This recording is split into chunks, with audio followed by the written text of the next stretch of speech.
Time doesn't erase murder. It just hides it better. They said the case was closed. They said no one was watching. But someone always is. This is Santana True Crime. Welcome to Santana True Crime. Tonight we are live for the first time. I've got with me Dr. Brian Santana, and we are going to be discussing Nigel Max Edge, who is the suspect in the shooting investigation in Southport, North Carolina. For those that are unfamiliar with that case, that happened on September 27th of this year, actually. Yeah. And with that incident, I think this is the first time that it's happened on the coast where we've had a tragic event like that, where some people were just eating dinner on a nice day, and the restaurant is out on the water. I've got some pictures here. Yeah, it's beautiful. Very scenic place where, you can go grab a beer, a drink, and some fresh seafood.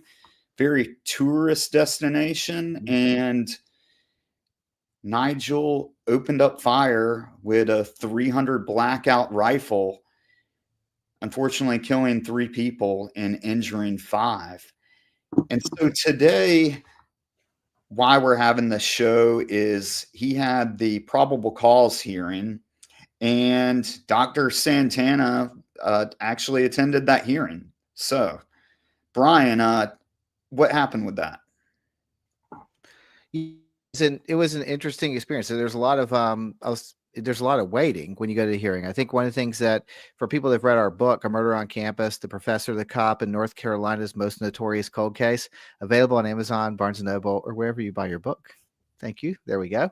A lot of the work we do with like cold cases, at least with my only experience, was like doing records request and pouring through lots of pieces of paper and talking to people. And so it was a difference to go see this in person, but there's lots of waiting. It's a case that you mentioned has attracted a lot of attention. We had 3 people killed, 5 people injured, and there could have been many more than that. And so it's a wild case. I was there this morning, and this is a case that attracted, CBS News, Court TV, the New York Times, lots of places have covered this. And so there was a line to get in very early on. So I got out there.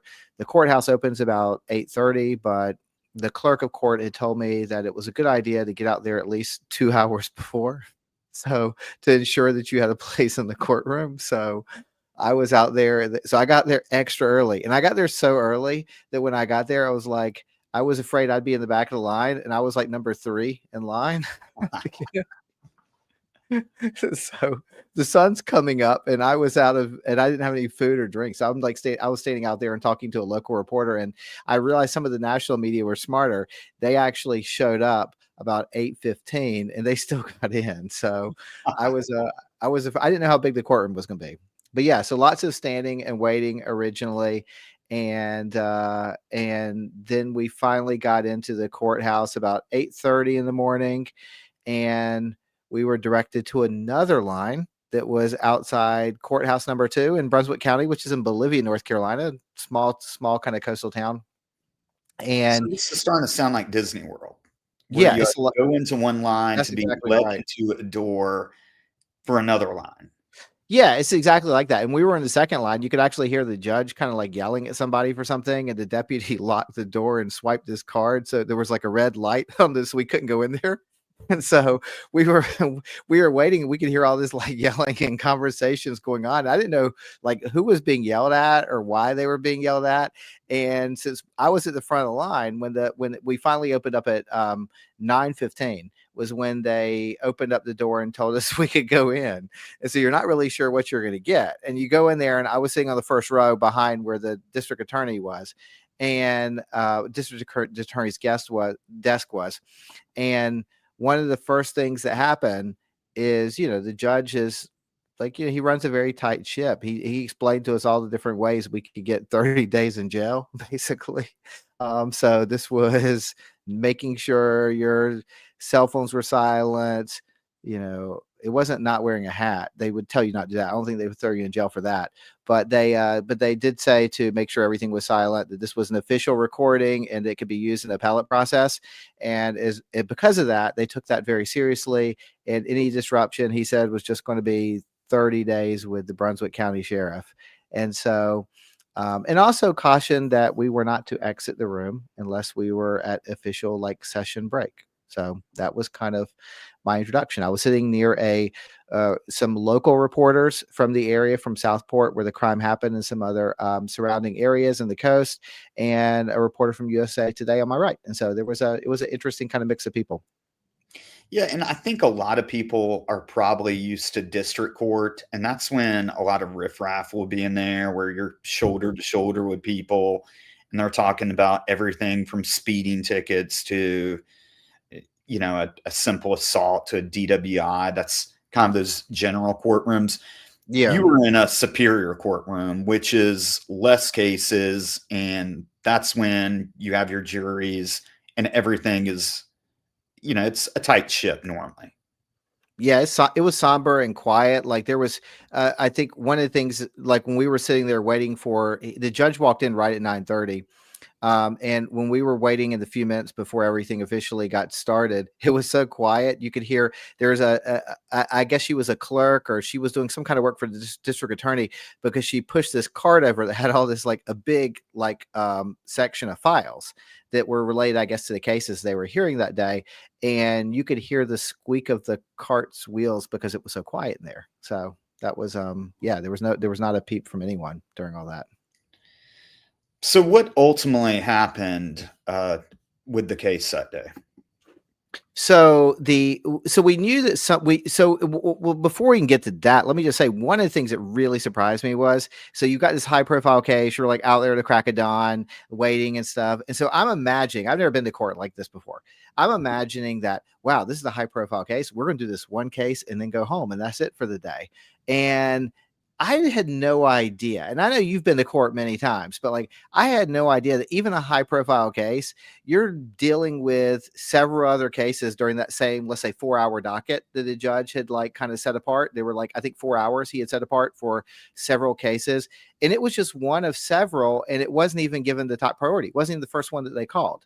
And so that was really fascinating to me. We had to sit through 2 cases, that were different motions. We saw an arrest warrant issued from the bench, and which was interesting, and it wasn't even the top priority. I kept wondering, like, am I in the right courtroom? Because when are we going to get to the actual case? I thought that'd be the only thing we were doing that day, but it was just. And one of the reporter from USA Today said their last arraignment said they had to wait for 4 hours through other cases before they actually got to Mr. Nigel Edge. And so that was a big surprise to me. It doesn't surprise me because you're dealing with a smaller county too. And so they only had a couple courtrooms? Yeah, there was at least on the floor where his hearing was, there was 4. Mm-hmm. Yeah. Logistically, they've got to get some of those cases pushed through and hear motions and deal with all that. And even when you go to federal court, it's like that. You don't, which is the highest level. You still have to sit and, hear about other cases until you have your trial. Yeah, that part was really fascinating to see how all of that worked. There was a moment where the judge actually became frustrated because I guess he was primarily hearing things that had to do with discovery and probable cause, was my understanding, because there was a case that was called and he like visibly reacted and was like, who scheduled this in this court? This shouldn't be in my court. It should be in someone. He referenced another kind of courtroom, and it seemed like it wasn't what he was supposed to deal with that particular day. So it seemed like there was some kind of logic in the way they were organized. Right. So what ultimately happened with the case today? So there was a continuance. So there was this big buildup, and then all of a sudden, right before Nigel Edge's case was officially called, we saw an influx of law enforcement come into the room. We saw the sheriff of Brunswick County was there, and also the district attorney was there, and some other people. And so we thought, okay, so like these like notable people who looked different, they stood out, and people were paying attention to them, walked in the room. So we were like, we're about to really get started with this. And then the district attorney conferred with the defense, and when they addressed the judge, they said they were filing a joint motion together asking for a continuance. So Nigel Edge's original probable cause hearing was scheduled for October 13th. And at that time, the defense had filed a motion for a continuance because his lawyer was supposed to be in a different county on the same day. So it was continued to today. And today, the district attorney and the defense attorney filed a joint motion asking for another continuance. And the judge granted that and ended up setting the new court date for January 8th for the probable cause hearing. And so I was speculating. I was talking with the reporters afterwards. We had to sit through another case or two before we hit the natural break where we were allowed to just leave. And when we were outside, we were talking about it, and there was a lot of different reasons about what does this actually mean, this continuance. And they told me it wasn't that uncommon to get several continuances for the probable cause. Basically, the way it works, like in North Carolina, and it's probably like this in other places as well. If you are charged with a felony and you don't have a grand jury indictment, you typically have a probable cause hearing. And so he was just arrested and charged with a felony. There has not been a grand jury indictment yet. So one of the reporters was speculating that the district attorney might have been buying more time and plans to file a grand jury indictment. Someone else had speculated to me, another reporter from the area this time, said he thought it was likely that there would be some kind of plea bargain and this would not get to actual trial because there was so much overwhelming evidence. And someone else wondered if the district attorney has not decided. He's publicly said he's still weighing whether to pursue the death penalty in this case. Nigel Edge has been charged with 3 counts of first-degree murder, 5 counts of attempted first-degree murder, and then 5 counts of some kind of, I believe it's some kind of weapons charge. But I could be wrong about the last one. But there was some discussion about whether the district attorney is going to pursue the death penalty, and he's still undecided. He's publicly stated that. So it's maybe there was more time that they were buying for that. So it's not entirely clear, but the caveat to all this is that if the district attorney does end up taking this to a grand jury between now and January 8th, then the need for the probable cause hearing in January will go away, right? The grand jury indictment will be the probable cause then. So, and we would probably have an arraignment before then, so where he would plead guilty or not guilty. So that's kind of where things were at. One of the things it was interesting because it's just, you're reminded that it's a very kind of slow moving, very deliberate process. And I think if you're only experienced with court as kind of watching it on TV, it's a very different experience seeing it in person. Right. I always think it's funny when they spend so much time on the death penalty, but they actually don't. I mean, when was last time someone was actually, No. sentenced to death in North Carolina? Or not sentenced to death, actually carried out. Yeah, I don't know. When was Pretty sure there's been a moratorium on the death penalty for decades. Yeah, and so it seems like, and that's the weird thing, that it seems like the capital, pursuing capital punishment ends up getting you like a more complicated trial that might involve longer preparation, but there's not necessarily, when you go through all that kind of, that end is not guaranteed. Yeah, and I feel like that is one of those almost feel good sentences, like, okay, we're giving him the death penalty. Yeah. But he's going to be on death row for, 50 years. And when they're on death row, they get more stuff and more freedom. So it actually ends up working out well for him.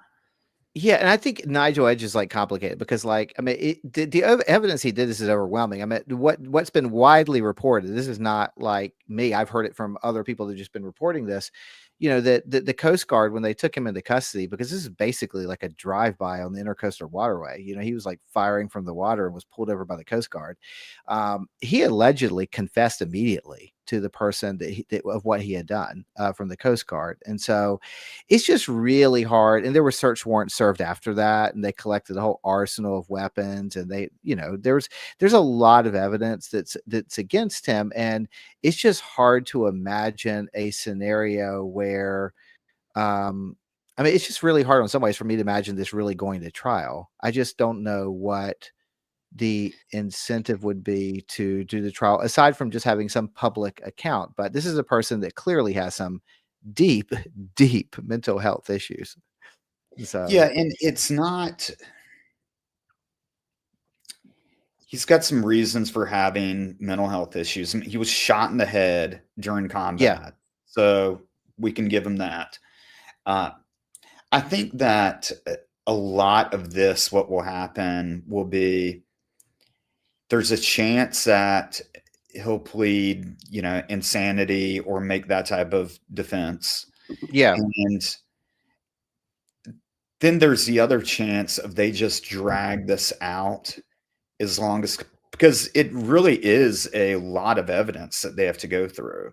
yeah, I mean, there's a lot of witnesses. I'm sure that they're, you know, getting cell phone data and camera mhm, data and GPS data and whatever, you know, there's a lot of agencies that worked on this. So they have to go through a lot on the prosecution side and mhm. the defense side. And no one wants to get embarrassed and lose this.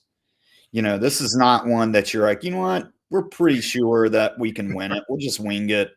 You know, Right, we'll go out there. We'll show a picture of the rifle. Like those type of things would be disastrous. So right. I know that's frustrating for the public to sit and wait. And I'm sure when January comes around, love for you to go out there again, but it's going to probably get continued again, or that would not be a shock for me. And Yeah. when this actually goes to trial, I would bet that this isn't till, you know, 2027 at the minimum if they actually go to trial. Yeah, I was thinking this feels like a 2 or 3-year process, like Right. from start to finish with any appeals or anything else. It feels like it's gonna be a very long time. Yeah, and I mean, a good example of that is the Gilgo Beach cases where, Mhm. you know, that's a 2-year process. And the Brian Koberger case, that would have gone multiple years too if he didn't plead. But it is good because I think that, you know, it's a good checks and balance to make sure that the defense cannot come back later and make an argument saying that, oh, well, you know, we weren't prepared. We didn't have enough time. You know, those type of arguments, there's not a good excuse for why they should be there. He's not Yeah. getting out of prison. No, no. And So that's it's not and the that's the thing that I think is complicated about this is, like, trying to figure out, like, what is the actual kind of end goal? I mean, like you said, I mean, he has some deep mental health issues, and there's people that will just play up and pretend like they do. I really believe he has mental health issues. I don't think that excuses him in any way whatsoever. I don't believe that should mitigate necessarily the punishment, but I am saying if mental health issues do mitigate this at all, I mean, this feels like maybe just life in prison without possibility of parole.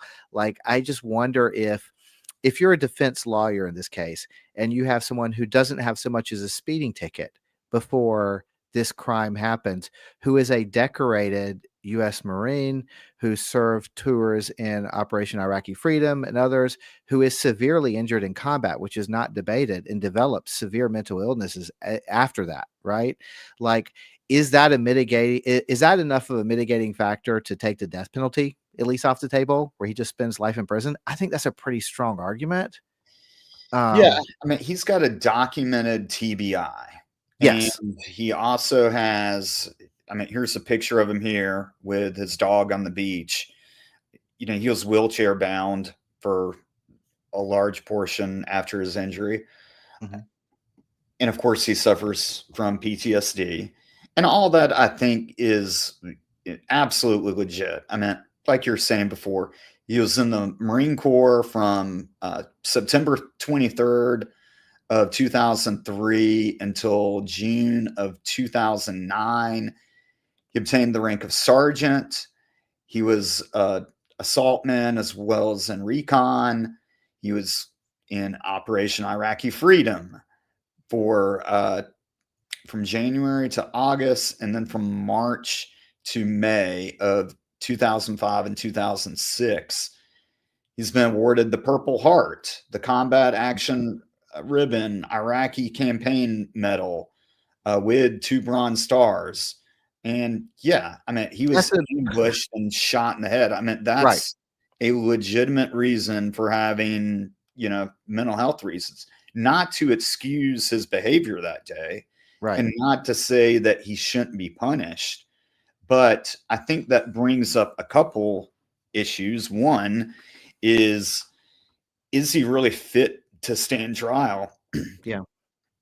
And two, I think a larger issue is I think this is a good example of what happens when we don't take care of veterans. No, I think that's exactly right. I think this They're is not one of getting those the things. proper care. Yeah, like I kept wondering, like, who is following up with this guy? Because this is someone, he starts to show some deep red flags about a year before this incident happens. He files 12 lawsuits, and some of them just look batshit crazy. Like he files a lawsuit against a church this in this near Oak Island, and he essentially is accusing them of being sex traffickers who are pedophiles and like all this stuff. And he goes to court so many times that the Brunswick County judge finally tells him, "I'm going to hold you in contempt of court if you keep filing frivolous lawsuits." And I kept thinking, like, when you get to like 10, 12 lawsuits that just sound really unhinged, and this person is a combat veteran that has a legitimate mental illness, it just feels like this should have been a deep red flag for someone to really try to step in to see what's going on with him. Yeah. And I don't think we even brought this up, but Nigel is not his real name. Right. Yeah. He changed his name a few years back, and I think that would be another red flag. His real name is Sean William. I'm going to butcher this, but Yeah. Devosis or something like that. Yeah. Listen up. Y'all can look that up. But yeah, I think my point being is that you change your name. He actually self-published a book as well. He's definitely got some physical injuries as well as just some notable, mental health stuff. Because it sounds like from reading the articles, like the community knew about his mental health. Yeah, he was kind of a cop. He was known as kind of an erratic figure. That's the word that comes up from some of the residents. They thought he was like kind of erratic in his behavior, or had become that like over recent years. And so, yeah. And his book was still out on Amazon. yeah, we don't want to necessarily plug the book, but it is there. If you find his original name and you look for it, you'll get it, because it actually has better reviews than some books that I've seen on Amazon. It's like 3.9 out of 4 stars. And so it's it doesn't have as good of reviews as A Murder on Campus, The Professor to Cop, and North Carolina's Most Notorious Cold Case, but but they're not bad. It has some better reviews than some books from our publisher. So it was all right, I'm gonna throw it out there. It's a Headshot: Betrayal of a Nation. Yeah. So, and like, not to make like light of that, but this book sounds like kind of unhinged too. If you read the description, I mean, apparently some people really liked it. At least 50 people really did it. They gave it a pretty good rating, but it is it's very eerie in retrospect, seeing the cover image of that book, which is him. It's him holding a very large rifle. I'm like obviously not a firearms expert, but he's holding some very large rifle in like a combat zone, like almost like a sniper kind of position with like a large scope. And so it's very eerie seeing that in light of what happened.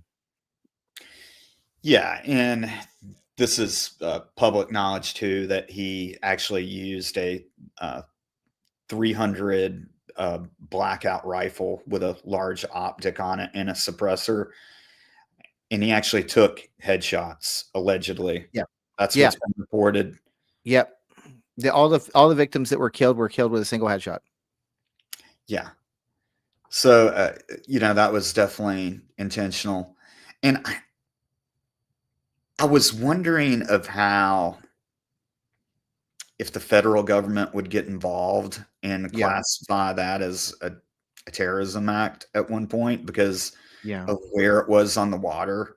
Um, That's true. The but intercoastal I waterway. guess Yeah. so. No, yeah. It was from the intercoastal waterway. Yeah.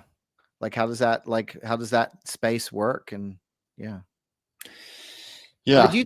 do you think this complicates things for the DA at all? I kept wondering that.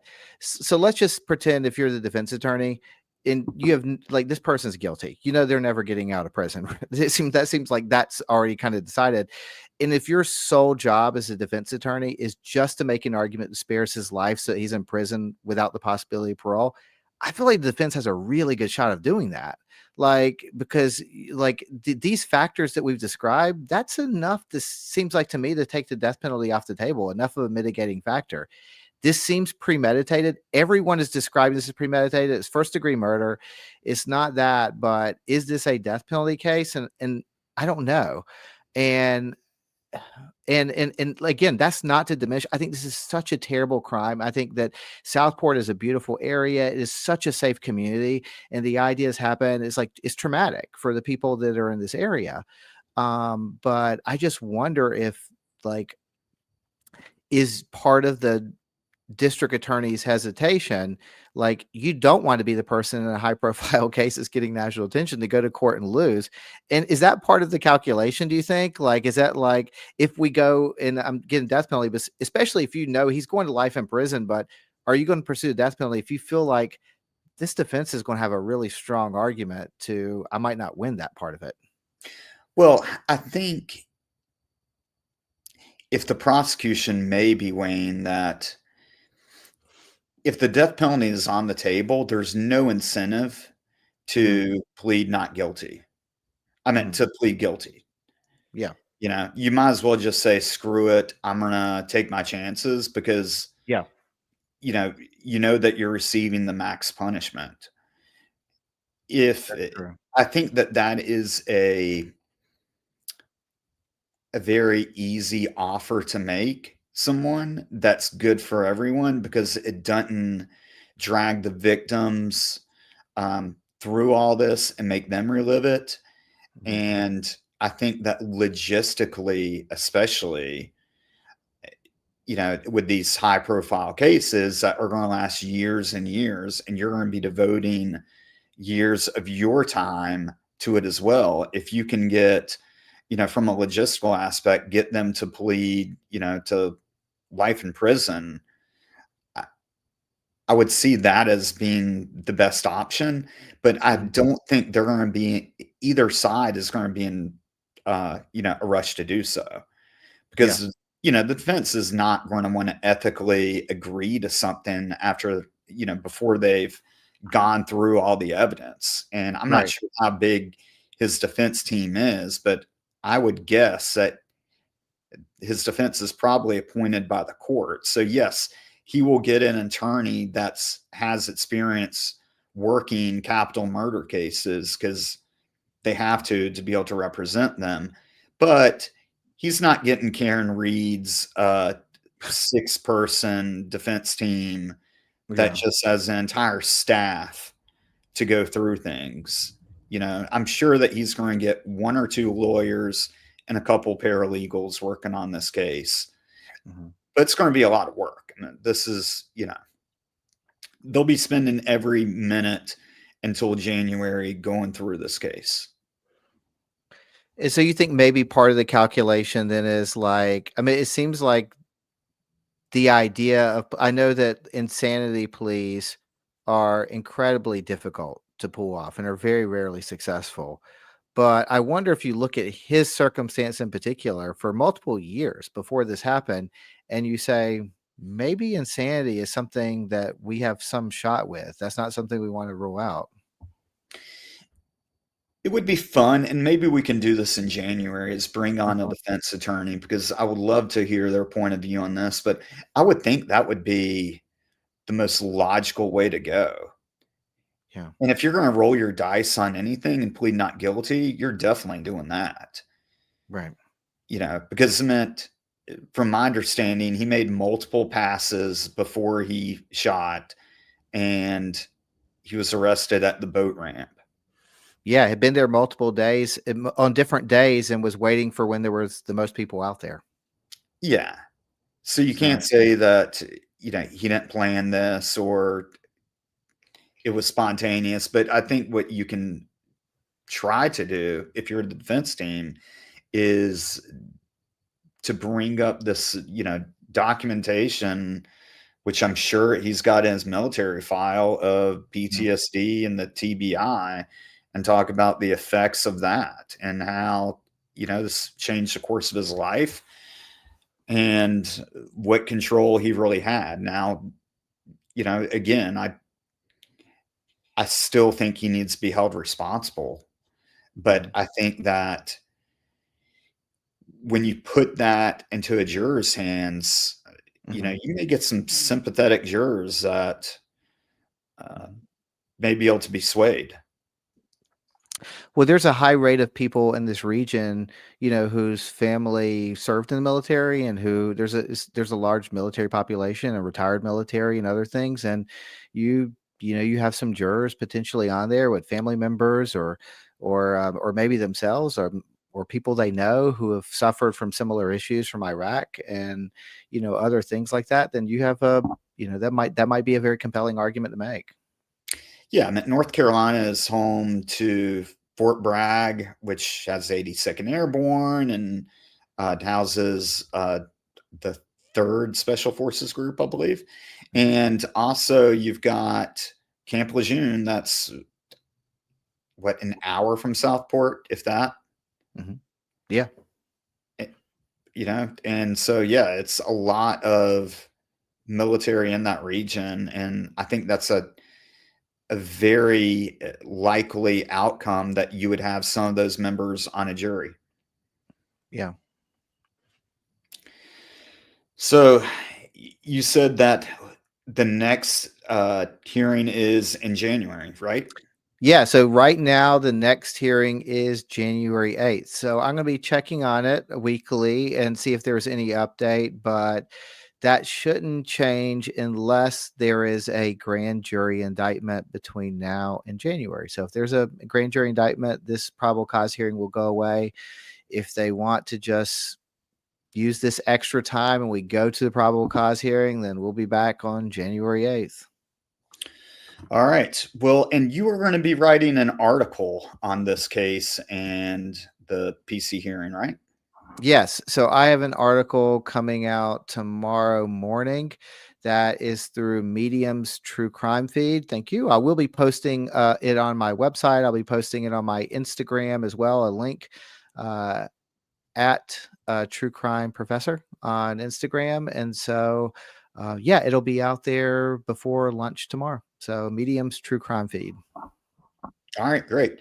Well, if you want to support the show, and support us, you can buy our book, A Murder on Campus, A Professor, the Cop, and North Carolina's Most Notorious Cold Case. You can also like and subscribe to this channel, Santana True Crime. We also have episodes on Apple and Spotify, which this will eventually be posted to. And we have a show every Tuesday that gets released. Our next one that will be released Tuesday is with William Noguera, who has a book out called Through the Lens of a Monster. Actually got it right here. And he spent 44 years in San Quentin on death row. He talks about his time learning about serial killer Joseph Naso. So he actually talks with Joseph for, several years, and it's eventually been able to get his trust where Naso starts telling him about murders that he's committed that the police do not know about, and also provides details to the police of where they can locate their bodies. So make sure you check out that show. It will be dropping on YouTube, Apple, Spotify, anywhere where you can get a podcast. Brian, thank you again for coming on, and good night. Thank you. Good night.